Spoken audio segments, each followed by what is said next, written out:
If nobody talks about you, then you are nobody. Then you are nobody. Remember, child. No, I'm going to just ask another question. We talked in the previous broadcast about reparations, okay? And so I want to know, what do our collective ancestors, and by our, I'm talking about the descendants of the diaspora, okay? What do our collective ancestors think about reparations? Okay, what are their feelings and thoughts on reparations? I'm in there charging my phone, but I just saw it.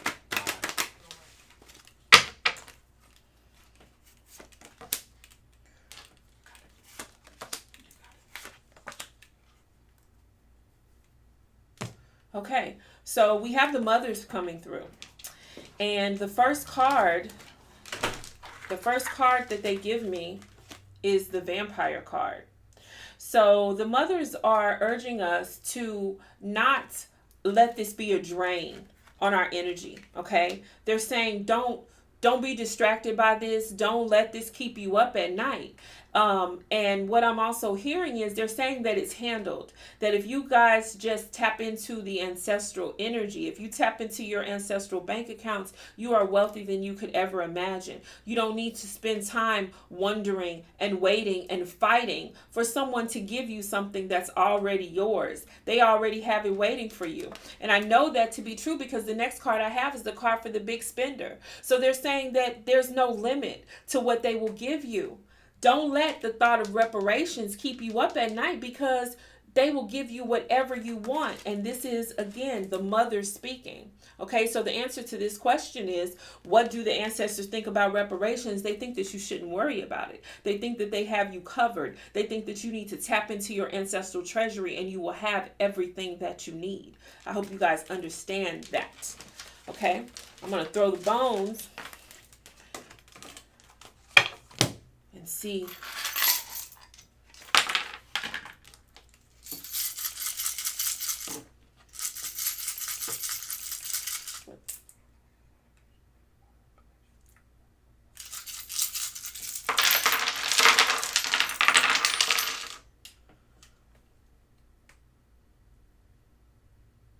Okay, so we have the Orisha Shango coming through with the danger stone again, okay? And you guys know that Shango was a warrior. He is fire and lightning. And so he's coming through speaking about this topic of reparations. I get the trophy or the boar's tooth over prayer, okay? And so prayer is one of the ways that you're going to have what you need. And not only that, but meditation as well, okay? And so meditation, I get a money stone over meditation. So it's saying, listen, pray and meditate. How many times have you guys heard me say that? Pray and meditate. And that is how you're going to tap into your ancestral treasury. That's where the money, that's where the blessings, that's where it's coming from. Okay? It's not in actions that you do in the streets. It's not in protesting or any of these other things. Not that we shouldn't engage in those boycotts and political movements, etc. But it's saying that in order to tap into your ancestral treasury, in order to get the reparations that you're looking for in terms of economics, pray and meditate. Okay? I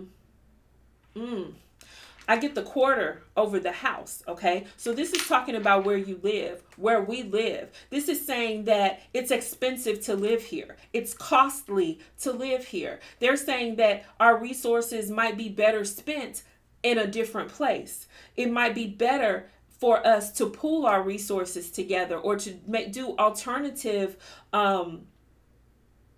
it's like they're saying, living here is costly, okay? Where we live is costing us too much. So they could be speaking about repatriation perhaps as an idea.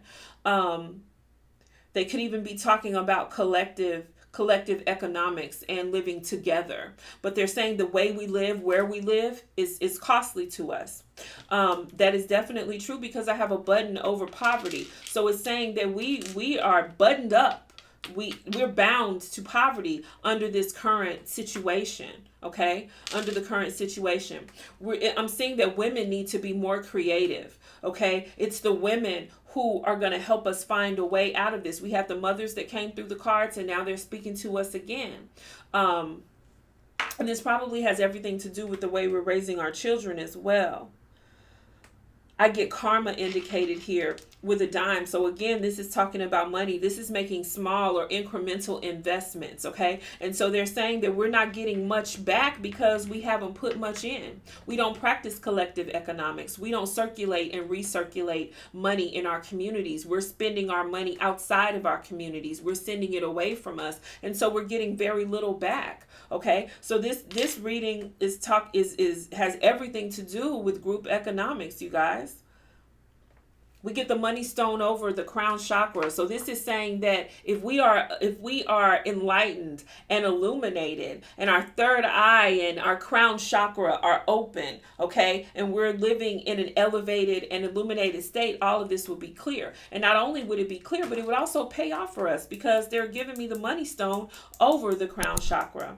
They're also talking about the heart chakra. They're talking about traumas and things that we haven't healed from, which would explain why we have the relationship that we do with money, why we want to carry our wealth on our back, because we're actually still hurt from living under a situation where we didn't have anything. We didn't have two nickels to rub together. We were absolutely economically disenfranchised. We haven't come that far, you guys.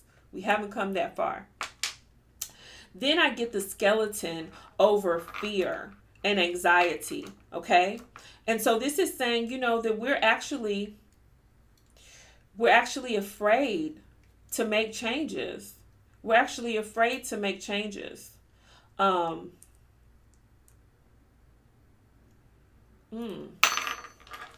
sorry, you guys. I was just receiving some information that just so what I'm hearing is that, the purpose of us reincarnating, okay?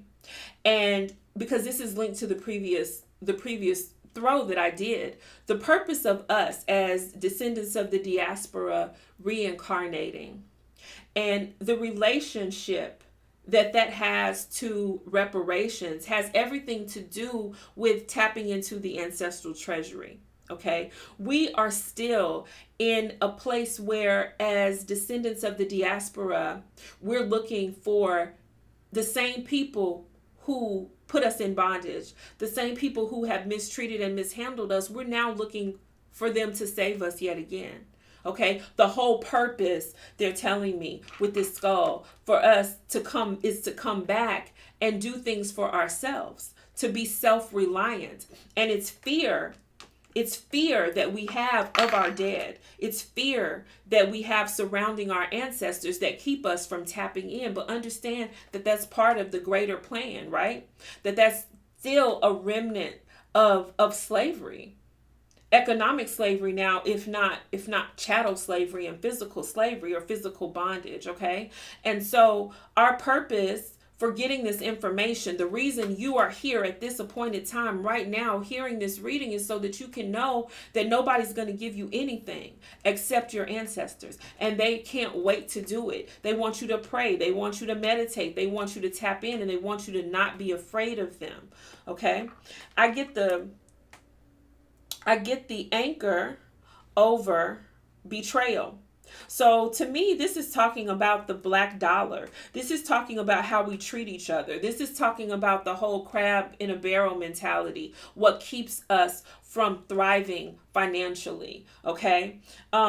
Again, we're looking outside of ourselves and outside of our communities for handouts and for help, when in actuality, if we would just treat each other better, if we would just treat each other with care, and treat our money with care, we would fare a lot better, and we wouldn't be looking for reparations because we would be taking them. We'd be taking them.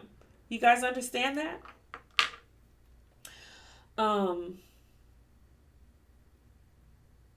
And the last thing that I want to bring to your attention is the eraser that I have over caution. Okay. So they're saying, stop trying to be careful. Okay? Stop being politically correct. They're saying stop being sensitive and concerned with other people's feelings and take care of you and yours. Tap into your ancestral treasury. Do what you got to do to dig yourself out of this hole. Erase caution. Stop tiptoeing. Okay? Go get it. Reparations will be taken. They will not be given. All right? And that is the reading.